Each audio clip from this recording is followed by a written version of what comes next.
Rahayu Sagung Dumadi. Masih bersama kami di channel Babat Nusantara.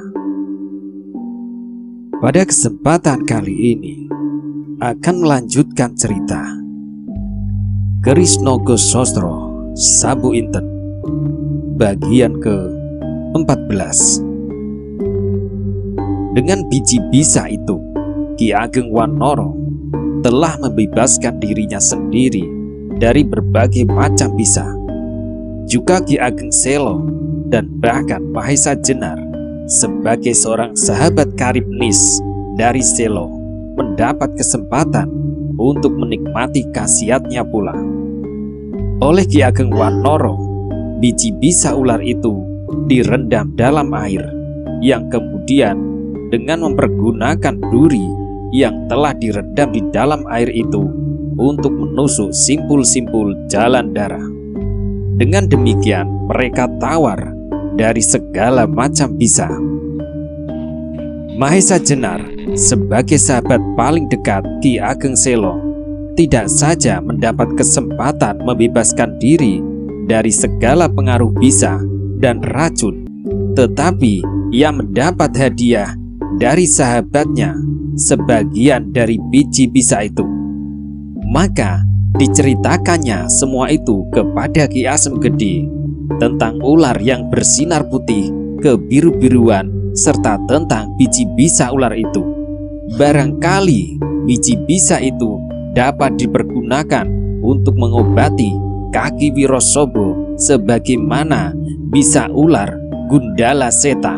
Ki Asem Gede dan Mantingan mendengar cerita itu dengan penuh perhatian. Wajah Ki Asem Gede sebentar tampak berkerut, sebentar terkejut, kemudian sebentar menjadi cerah, untuk seterusnya muram kembali. Tetapi kemudian tiba-tiba jadi bersinar terang. "Anak Mas," kata Ki Asem Gede kemudian setelah Mahesa Jenar selesai bercerita. Ki Ageng Wanoro adalah raja dari segala tabib. Sayang, aku sampai sekarang belum pernah berkesempatan bertemu dengan beliau, sebab beliau adalah seorang yang aneh. Sebentar nampak, sebentar menghilang. Berbahagialah anak Mas Nis dari Selo dapat bertemu dengan orang tua yang aneh itu. Dan berbahagia pula lah anak Mas Mahesa Jenar bersahabat dengan anak Mas Selo. Sebab menurut ciri-ciri yang anak Mas ceritakan itu, ular yang menyambar demikianlah yang bernama ular Gundala. Ki Ageng Wanoro tidak menamakan ular itu ular Gundala, tetapi disebutnya ular Gundala Seta. Mahesa Jenar menjelaskan. Tiba-tiba cahaya mata Ki Asem Gede menjadi cerah secerah matahari pagi yang memercik di atas rumput-rumput hijau. Ya, itulah anak Mas. Memang terdapat beberapa dongeng mengenai ular ajaib itu. Sebagai senjata dewa-dewa, ia disebut ular Gundala. Tetapi sebagai pengembala air di langit, ia disebut ular Candrasa Seta. Kemudian Mahesa Jenar mengambil sebuah tabung bambu kecil yang diikatkan di bagian dalam pakaiannya. Tetapi meskipun obat itu tak pernah terpisah dari tubuhnya, bahkan ia pernah mendapat tusukan di simpul jalan darahnya oleh Ki Ageng Wanoro, namun ia masih belum pernah melihat bukti khasiatnya.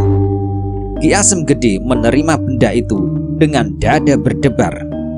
Diamatinya benda itu dengan seksama. "Anak Mas Mahesa Jenar, marilah kita lihat khasiat benda ini," katanya. Kemudian Ki Asem Gede pun segera mengambil sebuah cawan tembikar dan bumbung berisi bisa. Segera biji bisa ular itu direndamnya di dalam air, lalu diteteskannya bisa dari dalam bumbungnya ke dalam air rendaman itu. Setelah biji bisanya disisihkan ke dalam tempat yang lain, apa yang terjadi sangatlah mengejutkan. air dalam cawan itu menjadi seakan-akan mengelak dan mendidih. Maka setelah timbul beberapa gumpalan asap, air di cawan itu menjadi surut.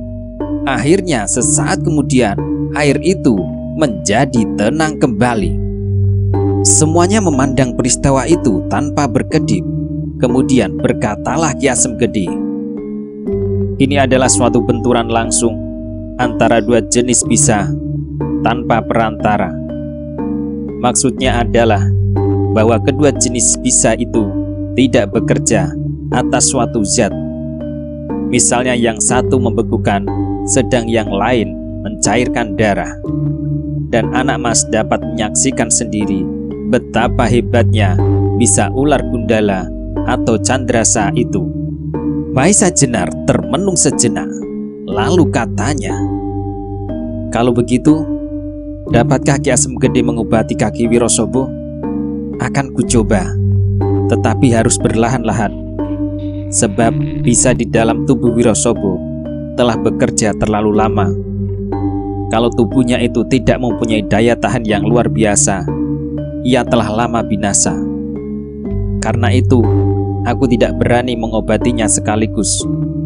Benturan yang berlebihan di dalam tubuhnya antara dua jenis bisa itu akan dapat membunuhnya, dan untuk itu akan memerlukan waktu," jawab Ki Asem Gede.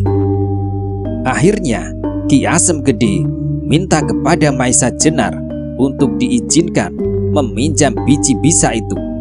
Ia akan mencoba sedikit demi sedikit mengobati kaki Wirosobo yang bertahun-tahun tak dapat dipergunakan. Sementara itu malam menjadi semakin dalam. Bunyi jangkrik terdengar saling bersahutan dengan gemersik daun yang digerakkan oleh angin malam. Sementara itu Ki Asem Gede atas nama anak menantunya mempersilahkan kedua tamunya itu untuk beristirahat. Tetapi malam itu Maisa Jenar sama sekali tidak berhasrat untuk tidur. Ketika ia sudah membaringkan dirinya, teringatlah kembali semua peristiwa yang dialaminya pada hari-hari terakhir. Maka barulah terasa penat-penat di bagian anggota badannya. Selain itu, terngianglah kembali semua cerita Samparan pada saat terakhir sebelum menghembuskan nafasnya yang menghabiskan, tentang Lowo Ijo, tentang pertemuan yang akan diadakan oleh golongan hitam, tentang pusaka-pusaka Kyai Nogosostro dan Sabu Inten, dan tentang seorang yang disebut oleh Samparan bernama Pasing Singan. Semuanya itu masing-masing bagi Maisa Jenar memerlukan perhatian-perhatian khusus. Sebenarnya kalau Lowo Ijo atas petunjuk Pasing Singan ingin mendapatkan pusaka Kyai Nogosostro dan Sabu Inten dengan memasuki gedung perbendaharaan istana, ia pasti akan kecewa. Sebab kedua pusaka itu sedang jengkar meninggalkan tempat penyimpanannya. Tak seorang pun yang mengetahui kemana perginya dan siapa yang membawa. Sedangkan kepada Pasing Singan sendiri, Maisa Jenar tak habis-habis heran. Bahkan hampir tak masuk akal kalau sampai Pasing Singan mempunyai seorang murid semacam Lowo Ijo. Mengenai pertemuan golongan hitam itu akan merupakan suatu peristiwa yang cukup menarik. Kecuali itu, bila Lowo Ijo telah menyatakan diri untuk mengambil bagian dalam pertemuan itu, pastilah bahwa pagi-pagi ia telah mempersiapkan diri. Ini berarti bahwa Lowo Ijo selalu berusaha untuk memperdalam segala ilmunya sampai sedalam-dalamnya. Apalagi di bawah asuhan seorang sakti bernama Pasing Singan. Lalu bagaimanakah dengan dirinya?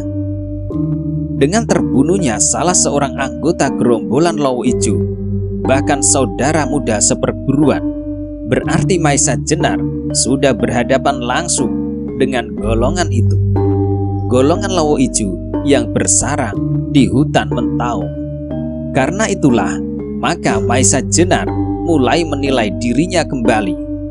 Sebenarnya ia tidak ingin lagi mempergunakan tenaganya dan ilmu tata berkelahi yang pernah dipelajarinya untuk memecahkan soal. Tetapi berhadapan dengan gerombolan Lowo Ijo, soalnya menjadi lain. Terhadap gerombolan itu dan gerombolan hitam umumnya, ia tak dapat berbuat lain kecuali harus mempersiapkan diri dalam keadaan siaga tempur. Maka dengan tak sesadarnya Mahesa Jenar mengamat-ngamati tangannya dengan jari-jarinya yang kokoh dan kuat. Telah berapa jiwa melayang karenanya selama ia berusaha menegakkan keadilan dan kemanusiaan, dan sekarang tangan ini harus siap membunuh pula. Juga untuk menegakkan keadilan dan kemanusiaan. Bahkan alangkah menariknya untuk mengetahui pula kejadian-kejadian dalam pertemuan yang akan diselenggarakan oleh golongan hitam itu pada saat purnama naik bulan terakhir tahun ini. Maka dengan tidak sengaja pula Mahesa Jenar bangkit dan berjalan mondar-mandir di dalam ruangan itu. Malam sudah begitu dalam dan sepi, kecuali suara-suara binatang malam yang sekali-kali memecah sunyi. Pada saat yang demikian, tiba-tiba saja timbullah keinginan Mahesa Jenar untuk mencoba kembali kekuatan tangannya. Mungkin akan berguna nanti kalau ada kesempatan. Bukankah suatu hal yang baik sekali untuk membinasakan segala tokoh-tokoh hitam pada saat mereka berkumpul? Tetapi mereka pun bukanlah kumpulan anak-anak kecil yang dapat ditakut-takuti oleh seekor anjing yang sedang menggonggong. Belum lagi Mahesa Jenar mendapat sasaran untuk memulai, tiba-tiba didengarnya sayup-sayup suara yang bergetar panjang, mendirikan bulu roma. Suara yang menggetarkan udara seperti getaran gelombang pantai. Bagi penduduk Pujangan, suara itu memang sering terdengar, bahkan hampir setiap malam. Apabila Kademangan itu telah terbenam dalam sunyi malam, setiap penduduk Kademangan yang mendengar suara mengerikan itu, tubuhnya tentu akan menggigil karenanya. Tetapi sebaliknya adalah Mahesa Jenar. Mendengar suara itu, tiba-tiba timbullah kegembiraannya. Dengan lincah, ia segera meloncat turun ke halaman. Untuk beberapa saat, ia berdiri mendengar dari mana arah suara yang menggelegar itu. Mahesa Jenar merasa bahwa ia akan mendapat kawan berlatih yang baik. Maka kemudian dengan tidak berpikir panjang lagi, segera ia meloncat dan seperti kilat ia berlari ke arah suara yang menarik hati itu, agak jauh di luar pedesaan. Ketika sekali lagi suara itu terdengar semakin panjang, Mahesa Jenar menjadi bertambah gembira sehingga ia semakin mempercepat langkahnya. Tampaklah ia kemudian seperti bayangan yang terbang dalam kegelapan. Setelah beberapa lama berlari, Mahesa Jenar menghentikan langkahnya. Dari sinilah arah suara tadi terdengar. Dengan hati-hati dan penuh kewaspadaan, ia mengamat-ngamati keadaan di sekitarnya yang penuh semak-semak dan rumput-rumput ilalang yang tumbuh liar. Tiba-tiba telinga Mahesa Jenar yang tajam menangkap suara berdesir dari dalam semak-semak itu. Cepat ia membalikkan diri ke arah suara itu dan bersiaga. Apa yang dicari kini telah muncul dari balik batang-batang ilalang. Mahesa Jenar tersenyum ketika dilihatnya seekor harimau loreng sangat besar, hampir sebesar kerbau, memandangnya dengan keheran-heranan. Matanya yang kehijau-hijauan memancar seperti lentera menyorot kepadanya. Untuk beberapa saat harimau itu berdiri mematung. Agaknya harimau itu heran, manusia manakah yang telah mengantarkan dirinya sendiri untuk menjadi santapan malamnya. Ketika harimau itu perlahan-lahan maju ke depan, darah Mahesa Jenar berdesir juga. Alangkah besar dan garangnya, dan dengan tidak sesadarnya, kembali Mahesa Jenar mengawasi tangannya serta jari-jarinya yang kokoh dan kuat. Pada telapak tangan Mahesa Jenar seolah-olah terbayang apa yang pernah terjadi pada saat terakhir sebelum gurunya melenyapkan diri dan kemudian ternyata wafat. Pada saat ia mendapat warisan ilmu yang sebenarnya sangat hebat, suatu ilmu yang dapat dikatakan tersimpan di tangan Mahesa Jenar. Sebab kalau ia ingin menerapkan ilmu itu, haruslah dipergunakan sisi telapak tangannya. Meskipun pada dasarnya ilmu itu mempergunakan kekuatan jasmani, tetapi tidaklah demikian seluruhnya. Bertahun-tahun Mahesa Jenar melatih diri meyakinkan ilmu itu yang mempergunakan unsur-unsur gerak pendahuluan 10 macam. Sebelum itu, ia masih harus membiasakan keadaan jasmani. Setiap pagi dan sore menghantamkan sisi telapak tangannya pada bermacam-macam benda, dari pasir, kayu, sampai ke batu. 10 unsur gerak pendahuluan itu hanyalah sekedar patokan untuk menekankan lawannya sampai sedemikian rupa, sehingga pada saat yang terakhir di mana keadaan sudah memungkinkan, dilontarkanlah pukulan dengan sisi telapak tangan. Tetapi pukulan itu tidak akan memenuhi harapan bila saat itu tidak dibarengi dengan suatu kekuatan batin yang luar biasa besarnya serta pemusatan tenaga. Inilah sebenarnya yang sulit dilaksanakan. Untuk dapat melakukan semua ini, Mahesa Jenar harus bekerja keras beberapa tahun lamanya. Latihan-latihan itulah yang sangat terasa berat. Pada taraf permulaan, Mahesa Jenar harus berlatih mengatur pernafasan, kemudian pemusatan pikiran, dan terakhir menggabungkan segenap kekuatan lahir batin. Semua itu disalurkan lewat sisi telapak tangannya. Dalam pelaksanaannya, tidaklah mesti 10 unsur gerakan itu dilakukan berurutan, tetapi unsur yang hanya sekedar merupakan patokan yang dapat dibolak-balik, diambil beberapa bagiannya saja menurut kebutuhan, bahkan dapat dimasuki dan digabungkan dengan unsur-unsur gerak yang lain. Setelah Mahesa Jenar menjalani semua latihan-latihan itu, hasilnya sangat hebat. Tangan Mahesa Jenar bila dikehendaki seolah-olah dapat merubah menjadi palu besi yang sangat berat. Tetapi meskipun demikian, sampai saat itu Mahesa Jenar belum pernah mempergunakan ilmunya untuk melawan sesama manusia. Ia baru mencoba menghantam hancurkan kayu dan bahkan batu. Tetapi terhadap sesama manusia, Mahesa Jenar masih belum sampai hati mempergunakannya, sebab akibatnya dapat dibayangkan. Namun sekarang Mahesa Jenar merasa berhadapan dengan lawan yang tak dapat diabaikan. Apalagi Lowo Ijo adalah murid Pasing Singan. Lebih-lebih kalau Pasing Singan sendiri ikut campur dalam urusan itu. Karena itu Mahesa Jenar memutuskan bahwa ia harus mempersiapkan ilmunya itu. Ilmu yang pernah dipelajarinya dengan sungguh-sungguh dan bersusah payah. Sekarang ia mendapat sasaran yang tepat. Seekor harimau loreng yang sangat besar, yang pasti sangat mengganggu penduduk di sekitar daerah ini. Sebab seekor harimau yang hampir sebesar kerbau ini tentu akan senang menangkap ternak para petani. Meskipun kekuatan jasmani harimau itu besar, jauh berlipat dari kekuatan jasmani manusia biasa, Mahesa Jenar yakin bahwa ia akan dapat mengatasinya dengan ilmunya yang oleh gurunya yang disebut Sosro Birowo.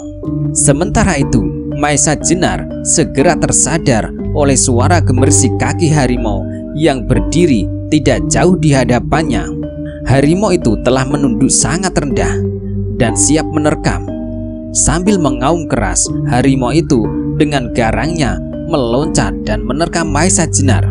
Kedua kaki depannya menjulur sampai lurus dengan tubuhnya.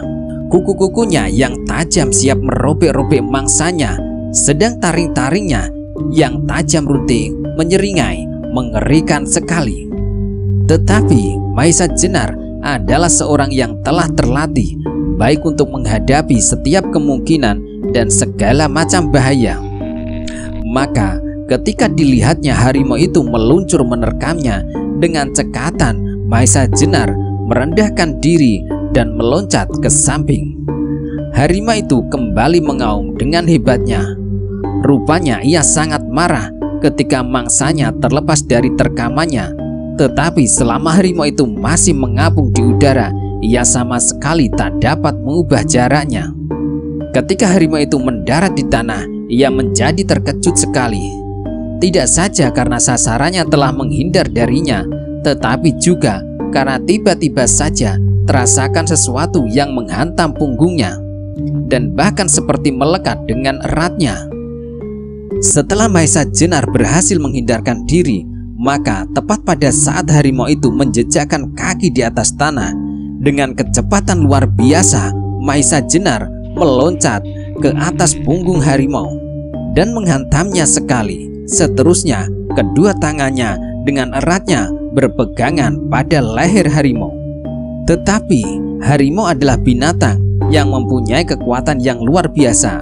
Pantaslah kalau disebut raja hutan. Apalagi seekor harimau yang sedang marah seperti yang sedang dihadapi oleh Mahesa Jenar. Harimau itu menggeliat dengan sepenuh tenaga untuk melepaskan pegangan Mahesa Jenar. Tetapi Mahesa Jenar dengan eratnya menyengkram leher harimau itu sehingga tangan itu tidak terlepas. Akhirnya harimau yang sudah mencapai puncak kemarahannya itu meloncat tinggi sehingga terjun kembali, segera menjatuhkan diri dan bergulinglah di atas tanah.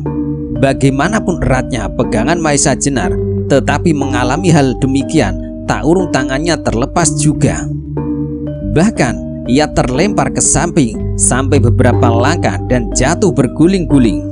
Untunglah bahwa Mahesa Jenar memiliki keuletan yang luar biasa. Demikian Mahesa Jenar jatuh terguling beberapa kali. Segera ia meloncat dan tegak kembali tepat pada saatnya. Sebab pada saat itu harimau yang marah telah siap kembali menerkam. Tetapi setelah mengalami kegagalan, rupa-rupanya harimau itu mendapat suatu pengalaman bahwa dengan suatu terkaman dari jarak jauh ia tak berhasil menguasai mangsanya. Maka kali ini harimau itu tidak lagi menunduk lalu meloncat. Perlahan-lahan tetapi pasti harimau itu telah mendekati lawannya.